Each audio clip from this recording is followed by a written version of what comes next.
quiet Georgia home, once filled with the laughter of a young mother and her twin daughters, became the scene of an unthinkable nightmare. Blood stained the walls, and the unbroken silence was shattered by sirens and frantic whispers.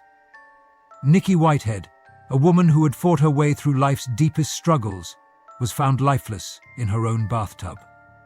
At first glance, the cries of her daughters, Tasmia and Jasmia, seemed like the desperate grief of children shattered by loss, but questions lingered.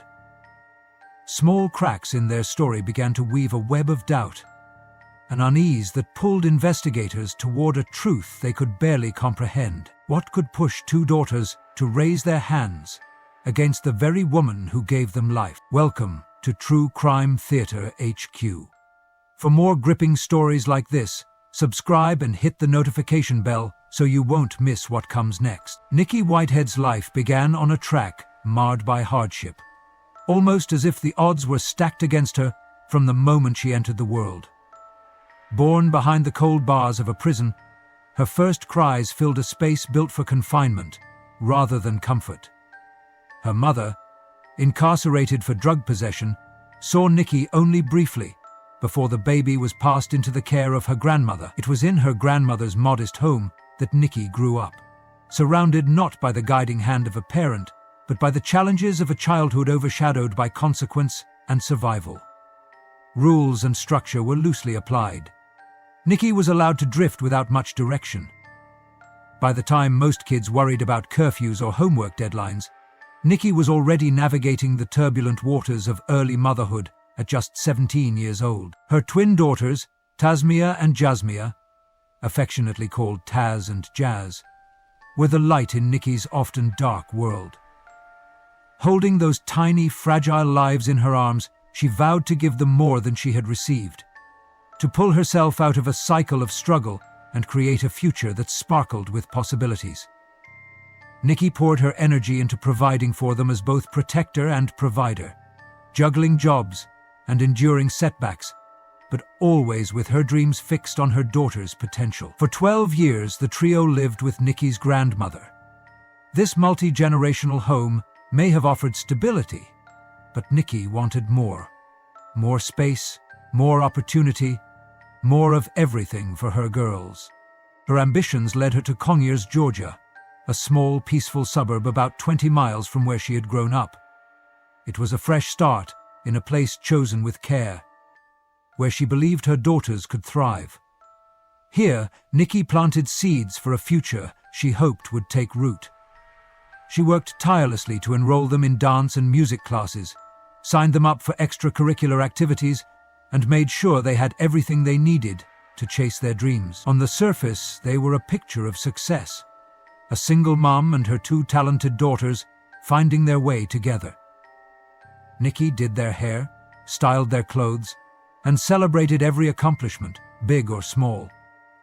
She wanted them to see themselves as beautiful, intelligent, and capable of achieving greatness. Taz and Jazz seemed to embody everything Nikki had hoped for. They were bright, ambitious, and outwardly well-adjusted.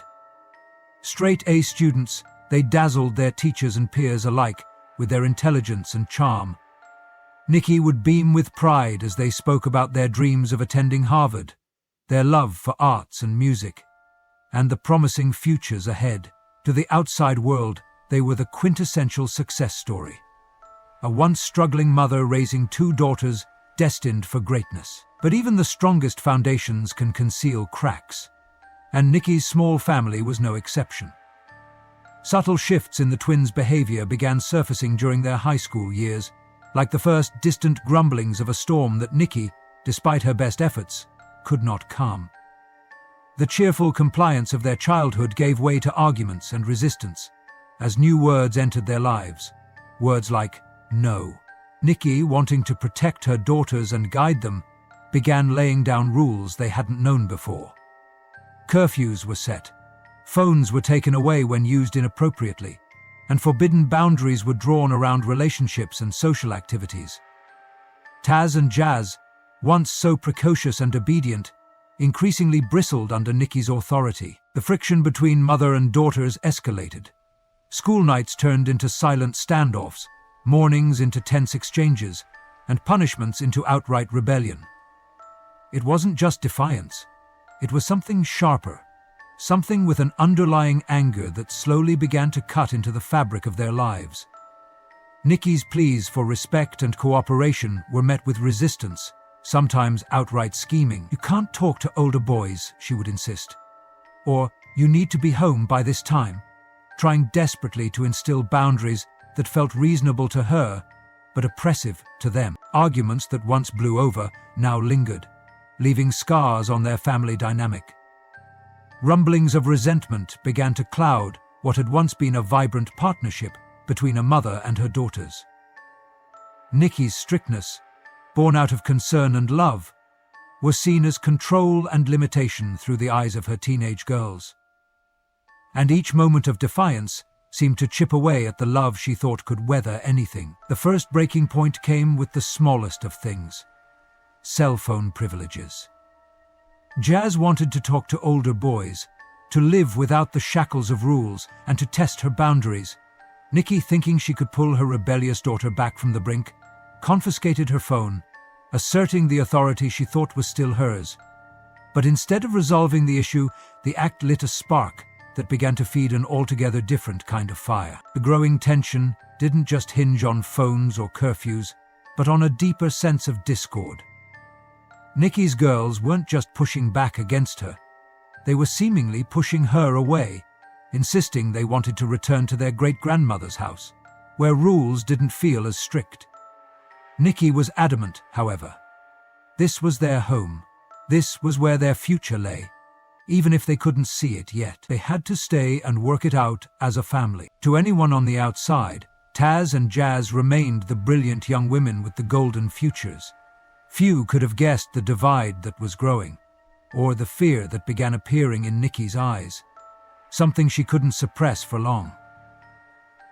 The mother who had fought so hard to give her daughters everything was now glimpsing a side of them she would have never believed possible, and what began as petty teenage rebellion was starting to feel like something far more dangerous. Something that would ultimately destroy everything Nikki had worked so hard to build. She paced the floor, afraid to speak, afraid to move. The fragile balance within Nikki Whitehead's home had unraveled completely, giving way to fear, volatility, and conflict that no amount of love seemed able to repair. The warmth of shared laughter had been replaced by hostile words echoing through the walls, escalating to slammed doors, sharp threats, and moments of stunned silence. And as the tension mounted, Nikki was forced to reach for help time and time again.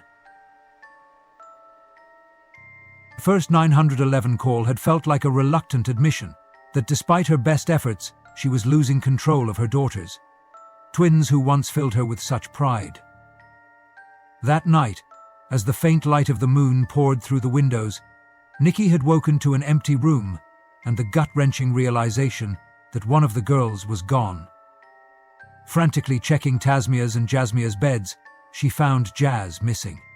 A million possibilities ran through her mind. Could she be lost? Kidnapped? Worse? Calling the authorities, her voice trembled as she stammered, "I just woke up, and my daughter is gone. She must have snuck out while I was asleep." Jazz, it turned out, had slipped out into the night to meet with her boyfriend, defying both her mother's rules and the inherent risks of venturing into the dark, unsupervised.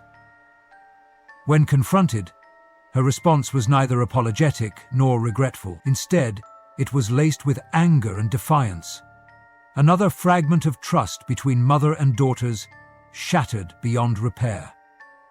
She closed her eyes. The clashes became more frequent, more ferocious. Arguments born of curfews and confiscated phones swelled into physical confrontations. Nikki, feeling outnumbered and overwhelmed, reached a point where she no longer felt safe under her own roof.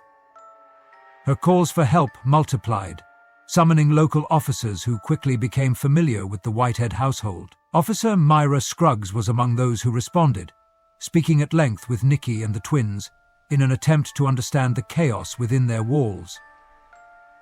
She spread her ideas with the two. Entering the home, Scruggs saw no immediate signs of neglect or distress, at least on the surface. The bedrooms were immaculate, closets brimming with name-brand clothing, and hairbrushes lined with silky strands rested on ivory-colored vanities. For all appearances, Taz and Jazz seemed like well-educed teens. Polished exteriors clashed with their rebellious nature, and their sweet, composed words to Scruggs gave little insight into the firestorm brewing beneath. But Nikki's face told an entirely different story. The look on Nikki's face, she was terrified of them, Scruggs would later recall in chilling frankness. She saw what others overlooked. Nikki's unease, her inability to relax for even a moment, as though she were a rabbit darting from predators too close for comfort. Scruggs sensed that Nikki knew she was fighting a losing battle, and for hours, Scruggs mediated heated exchanges. At one point, the twins asserted that they wanted to leave Nikki's home, demanding to return to the care of their great-grandmother, where rules were softer, any semblance of strict discipline long abandoned. Nikki held firm, her voice quivering yet resolute. No, they would stay here. This was their home. They would find a way to make it work. Eventually, the storm seemed to settle, with the girls retreating to their shared bedroom. "We'll just call grandmother in the morning," they said, a final word that sounded as hollow as it felt. But even as the house descended into quiet, Scruggs remained uneasy, a knot in her stomach, refusing to loosen. Her instincts proved devastatingly accurate just moments later. 2001 dropped on me, she gasped. When questioned inside, Taz and Jazz displayed an unsettling composure. They calmly contradicted their mother's claims, insisting it was Nikki who had lashed out at them first. Their demeanor unnerved Scruggs, who couldn't reconcile their cold detachment with what she had just witnessed. Nikki bore scratches along her neck and chest, physical proof of her daughter's aggression, yet Taz and Jazz showed no sign of injury. No clawed skin, no bruised limbs, no evidence to support their version of events. Scruggs would later admit that even if she couldn't directly act on her fears that night, she had no doubt which side of the story was true. The girls' calm bordered on eerie, their lack of emotion more fitting for observers rather than participants in such a chaotic scene. Scruggs left feeling that the fight hadn't truly ended. The undercurrent of tension remained, pulling deeper into waters where something would inevitably give. And it was in that same cold quiet, sometime later, that Nikki Whitehead's worst fear would manifest. Not as a fleeting moment of anger, but as a deliberate act, calculated and unrushed. The currents between mother and daughters didn't simply lead to disobedience or rebellion. They spiraled into something far more destructive. A reckoning that would claim Nikki's life. The sun was beginning to dip behind the Conyers, Georgia skyline when an emergency call cut through the routine dispatch chatter. A frantic pair of voices came through the line, a pair of teen sisters, screaming and crying that they'd found their mother unresponsive. Tasmia and Jasmia, known to their family as Taz and Jazz, had come home from school to an unimaginable scene, or so they claimed. Their words were tangled with sobs as they described what awaited them. A blood-soaked bathroom, and their mother, Nikki Whitehead, lifeless in the tub. When investigators arrived, the scene was breathtakingly gruesome. Nikki's body lay crumpled in the bathtub, the water tinged a deep red. Blood spatter painted the walls and pooled across the bathroom floor. With over 80 stab wounds, her body bore the evidence of a ruthless attack. Her spine had nearly been severed, the kind of injury that spoke to someone consumed by overwhelming rage. Veteran crime scene investigators, accustomed to the horrors of their work, struggled to process the sheer brutality of what they were witnessing. The girls stood outside the home, clinging to each other, their faces twisted in apparent grief. But as investigators began to scratch beneath the surface of their sorrow, a different portrait began to emerge. Their tears were dry, falling nowhere, despite their theatrical cries of anguish. One of the officers noted how eerily calm they seemed, as if the gravity of the situation barely touched them. "Do you think they'll catch you did this?" one of the twins asked between sobs. It was a question that might seem innocent at first glance, but the way she said it, without hesitance, almost rehearsed, lingered in the minds of the detectives. Even stranger was the moment one twin bit her own arm in what she claimed was a display of nervousness. Witnessing it, authorities couldn't help but feel an unsettling undercurrent creeping beneath the girl's outward display of shock. Inside their interrogation rooms later, the performance continued. They rocked back and forth, clinging to each other for support. One twin even asked the detectives, "Can we watch CSI?" The request, bizarre and detached, couldn't have felt more out of place in the middle of such a devastating loss. A chill ran down the spine of the lead investigator at the moment. The incongruence of the girls' emotions, coupled with their odd requests, stuck like a jagged shard in the fabric of the case. But the twins' command of their emotions faltered when investigators began to gently press on the cracks in their story. Details seemed inconsistent or overly rehearsed, and their time frame of events raised more questions than answers.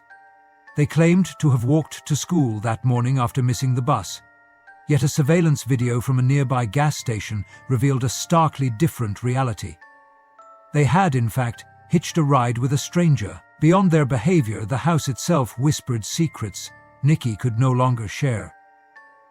Investigators swarmed the bathroom and surrounding areas, piecing together the horrifying final moments of Nikki's life. Though the twins had spoken of their mother as if she were nothing but a victim, caught in someone else's violent tantrum, the evidence began to tell another story. The sinks were suspiciously clean, scrubbed to an unnatural gleam. It was as though someone were erasing a moment they couldn't bear to leave behind. But within the closet, investigators uncovered a damning find. Blood-stained shoes shoved to the back as though forgotten in haste. Tass's bedroom offered an even more disturbing clue. Within a pair of boots, hidden inside her closet, they found a clump of hair tangled with skin. It wasn't like the strands left behind by a careless brush. These showed evidence of a violent struggle. Someone had gripped Nikki with such force that flesh had torn. It wasn't the intruder scenario the twins hinted at in their tearless sobs. The evidence inside their home began building incontrovertibly toward a much darker explanation. The investigators knew they were piecing together a puzzle no amount of grief-stricken performance could distract from. The echoes of that 911 call might have been loud, but the house itself whispered louder, and its story was beginning to point somewhere unthinkable. The soft-threaded lies woven by Tasmia and Jasmia Whitehead began to fray the moment their alibi was put under a focused lens. Initially, the twins had stuck to their claim of innocence with remarkable precision, insisting they had left for school that morning, like any other day, and returned to find their mother brutally murdered in their home. But the inconsistencies, small at first, began to pile up like loose bricks in an unsteady wall. Investigators, acting on suspicion, reviewed surveillance footage from a nearby gas station, just blocks from the Whitehead home. What they uncovered was a revelation that pulled hard on the strings of the twins' story. The video showed not two girls walking to school as they claimed, but instead stepping into the car of an unidentified young man, a detail they had conspicuously omitted during their earlier recounting of the day. The seemingly simple missteps spoke volumes to investigators. If they were lying about something as routine as getting to school, what else were they hiding? Once confronted with the footage, the twins' demeanor began to shift. Tasmia, usually the more composed of the two, suddenly turned quiet and withdrawn, while Jasmia, the more outspoken twin, grew increasingly combative, her responses laced with thinly veiled irritation. The once protective front they projected began to splinter under the weight of pointed questions. "Why lie about something so small?" detectives asked. The girls skirted the question, their unease blossoming into outright hostility. Seated across the table in their interrogation rooms, the twins clung to each other with the same display of sisterly solidarity that had earlier incited sympathy, but it was no longer persuasive. Their answers began to contradict each other in subtle ways, exposing cracks investigators could only interpret as guilt attempting to mask itself in real time. One twin said they had entered the house at precisely 4 p.m. The other recalled 3 p.m. Neither could convincingly explain why such a detail would matter. "The time is off.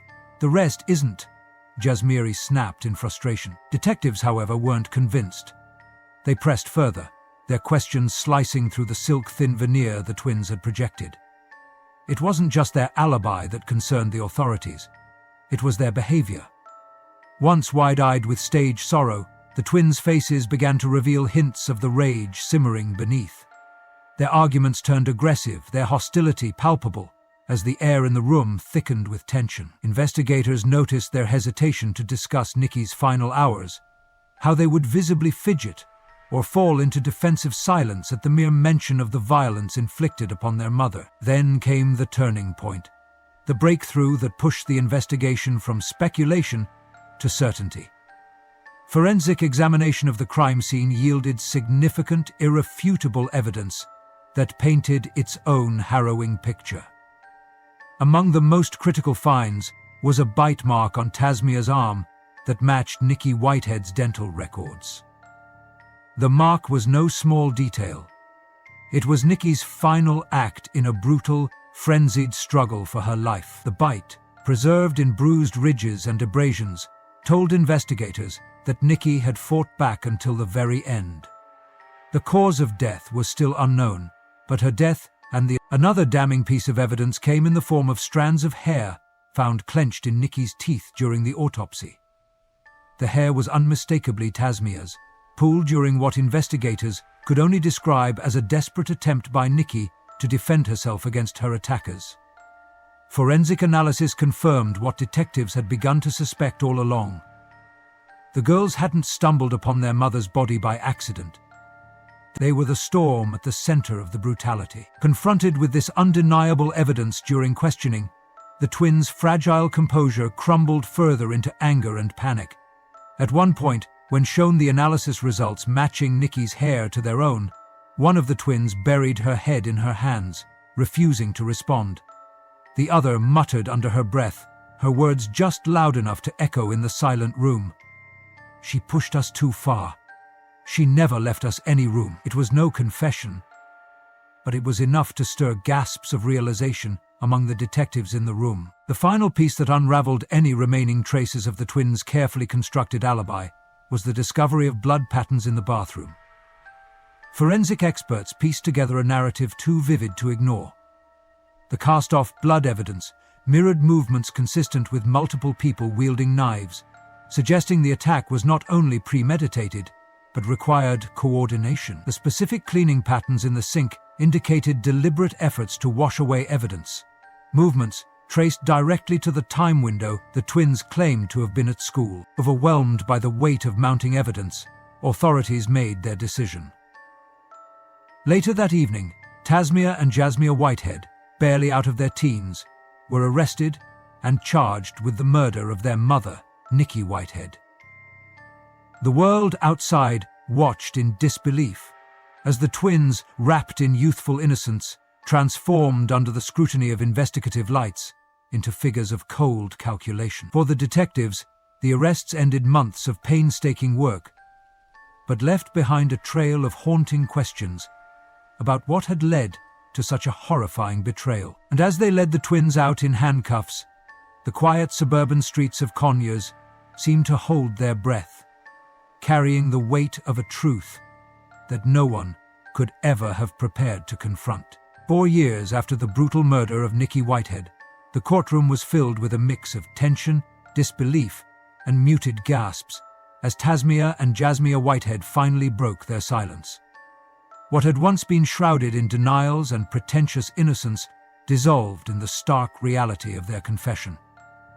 The twins, who had always presented themselves as victims of a cruel tragedy, revealed the calculated truth in a chilling account delivered as part of their plea deal. It was a joint effort, one of the twins admitted, her voice unnervingly detached, as though recounting an ordinary task.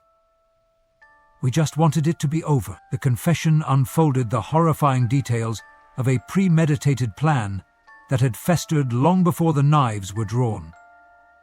Years of resentment against Nikki for her efforts to impose structure and discipline had boiled over into a combustible blend of anger and rebellion. For the twins, the relationship had become a power struggle, and in their minds, Nikki's attempts to rein them in felt like a suffocating force they needed to escape. A solution was unthinkable. On that fateful January morning, an argument escalated into violence that spiraled far beyond anything Nikki or anyone else might have imagined. Tasmia and Yasmia, fueled by shared rage, attacked their mother with a fury that can only come from deeply buried emotional wounds erupting at once. They described how they stabbed her repeatedly, a total of more than 80 times, with a cold precision that defied comprehension. When Nikki fought back during the relentless onslaught, they choked her until her desperate gasps for air ceased. Even then, they weren't done. Together, they dragged her lifeless body into the bathroom and left her in the tub, as if hoping the still water might wash away the horrifying evidence of what they had done. At this point, he told her his identity and left her alone for the next half hour. Their confession left the room heavy with silence. It wasn't just the violence of the act that stunned those in attendance. It was the matter-of-fact tone, the lack of remorse, the way they spoke as though they were recounting someone else's story. Investigators and courtroom observers alike struggled to reconcile these detached words with the images of bubbly, ambitious girls from years earlier, the twins who had once flaunted perfect grades and spoke of dreams of Ivy League success. How could the same girls, who had promised so much promise, exact such calculated destruction? The court was swift in delivering justice. Both sisters were sentenced to 30 years in prison, the plea deal sparing them from a potential life sentence. The judge's gaze lingered on them during sentencing, his words laced with both condemnation and sorrow. It is incomprehensible for this court to reconcile how two daughters could extinguish the life of the very person who gave them life. But today, the truth is undeniable. Their incarceration marked the end of a family torn apart, but the beginning of haunting realizations about who the twins truly were. Their outward personalities, a duo of sweet-natured, intelligent and poised young women, stood in dark contrast to the shadowed rage and malice that had festered beneath the surface. The transformation from straight-A students to convicted murderers defied the expectations of those who had watched them grow up. Prison life, a stark departure from their once comfortable existence, became the twins' new reality. But even here, the unsettling dichotomy of their personalities persisted. Jasmira, described by prison officials as highly intelligent, excelled in her programs and classes. Her intellect was undeniable, so undeniable in fact, that she achieved the title of class valedictorian during her time behind bars. The accolade, a source of pride for most in her position, felt like a chilling paradox to those who knew the crime she had committed. How could someone capable of brilliance also be capable of such horror? And two, she did what she thought best, and no one was against it. For the families affected and for the world at large, the story of Tasmia and Jasmia Whitehead remains an enigma, a sobering reminder of the depth of humanity's complexities and contradictions. How two bright, charismatic young women could turn against their mother in such a horrific fashion is a question that lingers unanswered, a stain on the fabric of their lives, and a cautionary tale that echoes far beyond the walls of the prison they now call home. How did it come to this? How could the bond between a mother and her daughters crumble into something so dark, so destructive? Was it simply a tragic case of rebellion gone too far? Or was there something more insidious at play? A festering resentment that took root and grew into a hatred so deep it consumed them all. These are the questions that linger, unanswered, in the wake of a case that shocked a nation. Nikki's sacrifices were immense. her love for her daughters unwavering, even in the face of their growing defiance. She fought for them, shielded them, and worked tirelessly to set them on a path to success. But slowly, that love became something the twins rejected, something they saw as suffocating rather than protective. Resentment simmered and boiled over, culminating in an act of violence so catastrophic that it destroyed not just Nikki's life, but the future they all could have had together. As we close this chapter of Nikki's story, we leave you with this haunting question. How could love turn into such hatred? Was it rebellion? Or something far darker? What do you think? Could this tragedy have been prevented? Or was it destined to unfold this way no matter what? Share your thoughts below, your reflections, your theories, your questions. And if you found this case as unsettling and tragic as we did, make sure to subscribe to our channel and hit the notification bell. We have more stories to tell, cases filled with heartbreak, mystery, and the unanswered questions that often haunt the human experience. Thank you for watching. Hold your loved ones close. And as the haunting melody plays us out, take a moment to reflect on the fragility of the bonds that hold us together. Sometimes, what lies beneath the surface is far more frightening than you could ever imagine.